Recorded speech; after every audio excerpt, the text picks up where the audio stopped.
Hello बच्चों, welcome back to my channel. कैसे हो आप? आई होप आप सब स्वस्थ होंगे और मस्त होंगे और बहुत अच्छे से प्रैक्टिस कर रहे होंगे।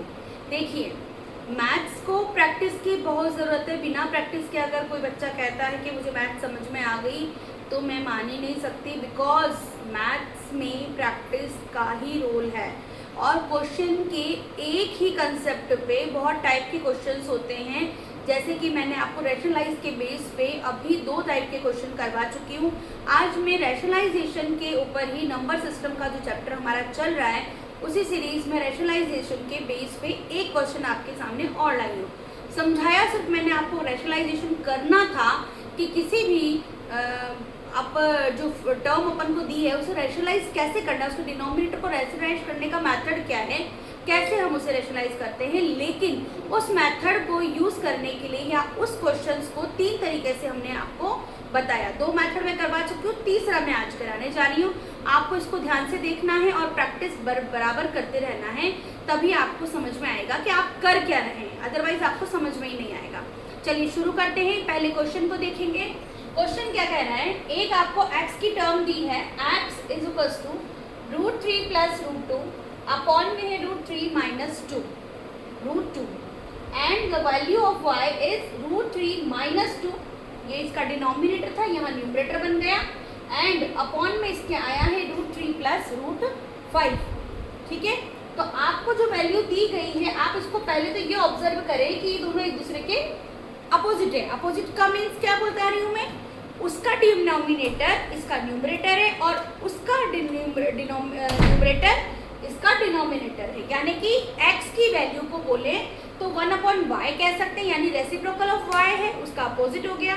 और यहाँ पर अगर हम कहते हैं कि y की वैल्यू को हम बोले तो ये 1/x के बराबर हो गया। जो y की वैल्यू है वो 1/x के बराबर हो गई। ये चीज़ आपको देखने से समझ में आ रही है।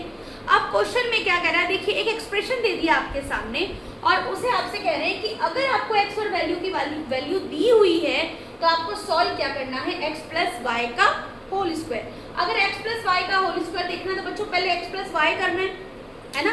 तो x प्लस वाई करने से बेटर जो तरीका है, अगर हम दोनों टर्म्स को पहले प्लस करेंगे, उससे हम थोड़ा सा रैशनलाइजेशन के बेस पे ये क्वेश्चन करवा रही हूँ मैं आपको, क्योंकि मैंने जो आपको रैशनलाइज पढ़ाया उसको इसमें अप्लाई कैसे करना है मुझे वो चीज़ सिखानी है। अदरवाइज आप प्लस डायरेक्ट कर सकते हैं, कोई दिक्कत नहीं है।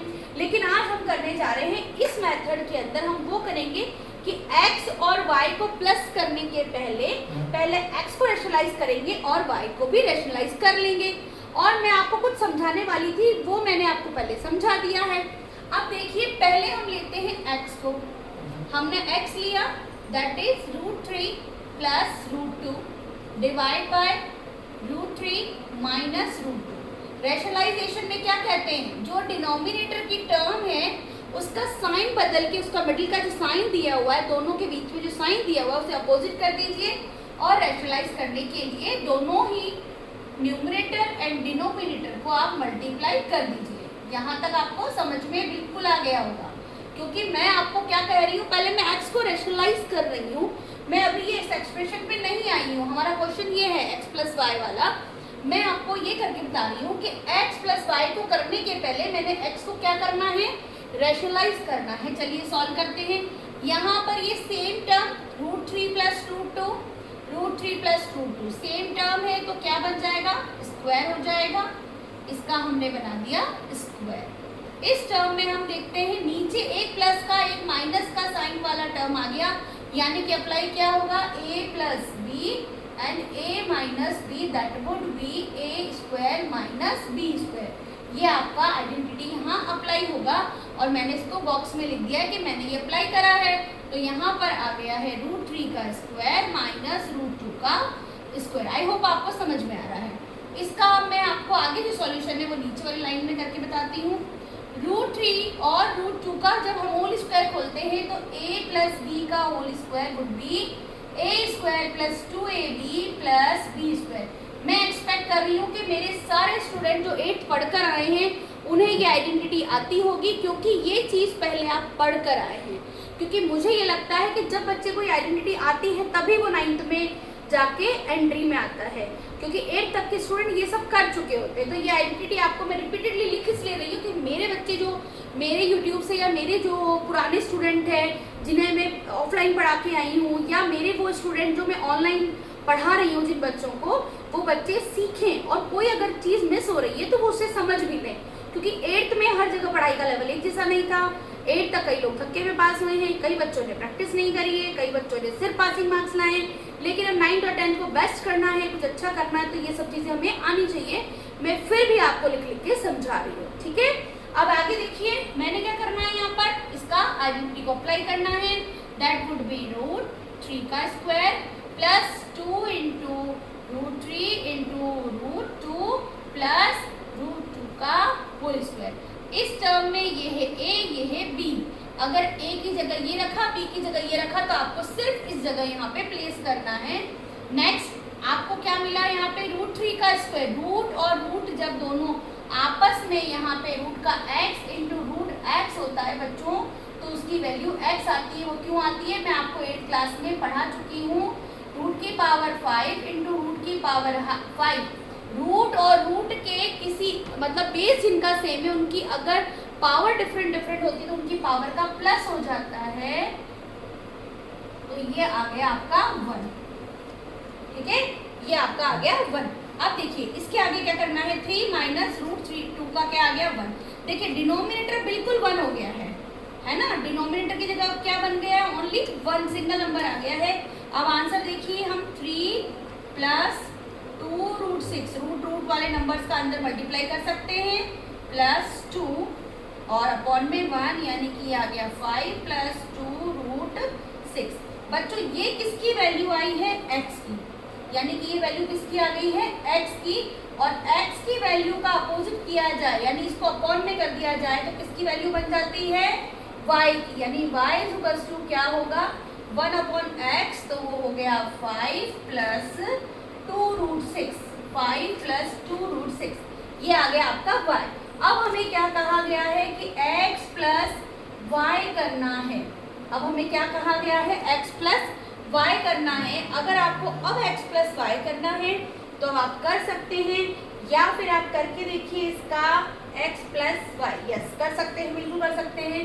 अगर हम लिखते हैं यहाँ पर 5 प्लस 2 √6, और मैं इसको भी रैशनलाइज कर सकती हूँ अगर चाहूँ तो। y को अगर मैं रैशनलाइज करती हूँ बच्चों, तो पहले इजी हो जाएगा ना। तो y का टर्म मैंने उल्टा कर दिया। अब इसको मैं क्या करूँगी, 5 माइनस 2 √6 से मल्टीप्लाई करूँगी, 5 माइनस 2 √6 से मल्टीप्लाई करूँगी, तो ये क्या बच जाएगा। अपन प्लस क्यों करें, अपन इसको भी रैशनलाइज करते हैं, इसको भी आगे सॉल्व करने का सही रहेगा ना अपने लिए। तो अपन ने क्या कर दिया, यहाँ पर इसको हटा दिया, ठीक है। अब हम क्या करने जा रहे हैं, मेरा मार्कर कहाँ गया, सॉरी।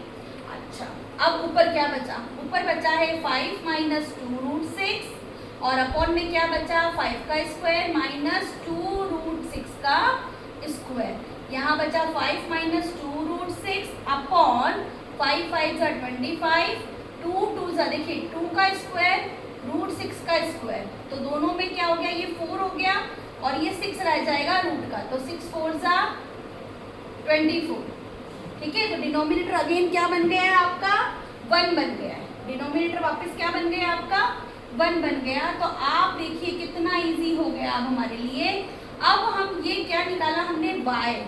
अब हम करते हैं x प्लस y, तो x हमारा आया था 5 प्लस 2 √6, और प्लस करते हैं y, वो आया है 5 माइनस 2 √6। 2 √6 एक बार प्लस में है, एक बार माइनस में है, तो क्या हो जाएगा, कट हो जाएगा या माइनस हो जाएगा, 0 बन जाएगा, ठीक है। और 5 और 5 कितने हो गए, 5 और 5 प्लस करने से कितने होते हैं बच्चों, 10 होते हैं। अब हमें क्या निकालना है, अब हमें क्या निकालना है, इसका स्क्वायर निकालना है। स्क्वायर निकालेंगे तो 10 का स्क्वायर क्या बन गया, 10 का स्क्वायर 100 बन गया। तो बच्चों जो हमारा आंसर है, इसका जो वैल्यू आया है दैट इज 100। ये इसका क्या आया है, आंसर, ठीक है। अब आपको क्या समझ में नहीं आया है, इसको एक बार वापस समझ लेते हैं। अगर मेरे पास x ऐसा कोई टर्म दिया है जिसमें इरेशनल फॉर्म में न्यूमरेटर डिनोमिनेटर दे रहे हैं, तो उनको पहले आप रैशनलाइज करने की कोशिश कीजिएगा, क्योंकि हमने रैशनलाइजेशन पढ़ने के लिए फर्स्ट चैप्टर का ये जो टर्म है ये स्टार्ट किया था। इस रैशनलाइजेशन टर्म में हमने क्या किया, पहले x को रैशनलाइज किया, उसके लिए हमने क्या किया, उसके डिनोमिनेटर का अपोजिट साइन करके सेम नंबर को मल्टीप्लाई किया तो हमने क्या देखा, यहाँ बन गया है सेम टर्म से स्क्वायर और यहाँ पे बन गया है a plus B A minus B की वजह से a square minus B square बन गया थर्ड आइडेंटिटी से। इसको हमने खोला, ये हमने आइडेंटिटी से खोल के इसको लिखा है, यहाँ पर 3, यहाँ पर 2 इंटू रूट 6 और यहाँ 2 बन गया, डिनोमिनेटर में ओनली 1 बचा, ये हमारी x की वैल्यू। मैंने आपको सबसे पहले बताया था कि देखने में पता लग रहा है कि ये एक दूसरे के रेसिप्रोकल हो रहे हैं, एक दूसरे के उल्टे हो रहे हैं, तो हमने जो x की वैल्यू निकाली थी वही हमने y की वैल्यू को पुट करने के लिए क्या किया, y इक्वल्स टू क्या हो गया 1/x हो गया। क्यों हो गया, क्योंकि वो रेसिप्रोकल है और अगर रेसिप्रोकल है तो हम उसे 1/x की फॉर्म में लिख सकते हैं y को। हमने क्या किया, इसको 1/y के लिए 1y को हमने 1/x की फॉर्म में लिखा। 1/x में भी मैंने देखा कि रेशनलाइज करने की जरूरत पड़ रही है कि प्लस करने में हमें दिक्कत आएगी, एलसीएम लेना पड़ेगा, फिर रूट वाली टर्म्स आएंगी, मल्टीप्लाई और वो सब कुछ हमें नहीं करना था। हमने इसको भी रैशनलाइज किया, रैशनलाइज करने के बाद इसकी वैल्यू आई 5 माइनस 2 रूट 6 और हमने फिर जो फाइंड करना था, जो एग्जैक्टली हमारा क्वेश्चन था x प्लस वाई, जो हमें फाइंड करना था, फिर हमने x की जगह x रखा, y की जगह y रखा और उसको सॉल्व करने से हमारा आया 10, लेकिन उसका स्क्वायर लगाना भी बाकी था तो अगली टर्म में हमने स्क्वायर लगाया, स्क्वायर का जो वैल्यू है वो आया हमारा 100। बच्चों देखिए क्वेश्चन उतना टफ नहीं है जितना हम समझ रहे हैं, लेकिन अगर रेगुलरिटी से, जिस रेगुलरिटी से मैं डेली आपके लिए 10 मिनट का एक वीडियो बनाती हूँ, वैसे ही रेगुलरिटी से आपको सिर्फ इतना ही करना है कि इस 10 मिनट को आपको डेली वॉच करना है। डेली आपको ये देखना है कि आज क्या पढ़ाया। देखिए ये मैम आती हैं, अंजलि मैम, ये क्या पढ़ाती है, इनका क्या कंसेप्ट है, ये कैसे समझाती हैं। आपने जो स्कूल में पढ़ा उससे कंपेयर करके देखिए कि हमें क्या चीज़ और क्या चीज़ हमें ऐसा है जो अब समझ में आई, जो पहले नहीं समझ में आई थी, और कोशिश कीजिए उसे अंडरस्टैंड करने की। मेरी टर्म्स में देखिए, मेरी जो टर्मिनोलॉजी है, हर किसी टीचर की टर्मिनोलॉजी में बहुत अंतर है। पढ़ाने का तरीका अलग है, लैंग्वेज का तरीका अलग है, स्टेप्स अलग हैं, थोड़ा सा चेंज आता है, मैथ्स अलग नहीं है, मैटर अलग नहीं है, बुक्स अलग नहीं है, सिर्फ पढ़ाने का तरीका अलग है। अगर आपको मेरा तरीका पसंद आता है तो लाइक शेयर सब्सक्राइब कीजिएगा, अपने दोस्तों के साथ जरूर शेयर कीजिएगा। बहुत लंबी वीडियो नहीं बनाती हूँ क्योंकि बच्चों के जो वॉच टाइम है उसको हमें कम करना है, बच्चों के लिए बहुत लोड नहीं देना है, बच्चों की आंखों में जोर नहीं देना है। जितना कम आप मोबाइल देखेंगे उतना बेटर रहेगा। 10 मिनट का वीडियो सिर्फ इसलिए बनाया है ताकि आपके एक एक concept day by day clear होते जाएं। और सिर्फ इतनी सी रिक्वेस्ट कर रही हूँ कि सेम टाइप के आपको कम से कम 2 से 3 क्वेश्चन डेली करने हैं। अगर आप 3 क्वेश्चन सिर्फ इस रैशनलाइज वाली टर्म से डेली कर रहे होंगे, 3 दिन से रैशनलाइजेशन चल रहा है, आपने अभी तक कम से कम 10 to 15 क्वेश्चंस निकाल लिए होंगे। और अगर आपने नहीं निकाले तो आज भी टाइम है, आप कर लीजिए, क्योंकि अब हम नेक्स्ट टर्म पे चलेंगे। रैशनलाइजेशन के जो और कोई क्वेश्चन मुझे मिलते हैं तो मैं करवाती हूँ, क्योंकि हर तरह के क्वेश्चन कराना मेरी जिम्मेदारी है। सिर्फ आपकी जिम्मेदारी है पढ़ना, रिवाइज करना एंड पेन पेपर प्रैक्टिस करना। थैंक यू सो मच, फिर मिलते हैं, बाय बाय।